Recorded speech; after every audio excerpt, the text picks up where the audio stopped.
ታውቂው የለም ወይ ደጅሽ መጥቼ የነገርኩሽን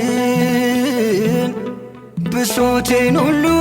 እያካፈልኩሽ ያነባሁትን ድፍት ብዬ ናፍቄ ተስፋ ይንጋልኝ ብዬ ያልኩሽን ሁሉ መቼ ረሳሽው አንቺ እምዬ ያዘንኩት ሐዘን ሁሉ አንቺን እየተሰማሽ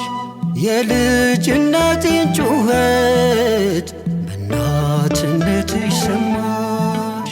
ልጄ ኢየሱስ ሆይ ብለሽ ለመንሽልኝ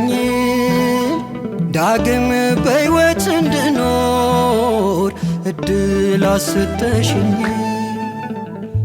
መከራዬ ነበር ብዬ አወራሁ አንቺ መልጃ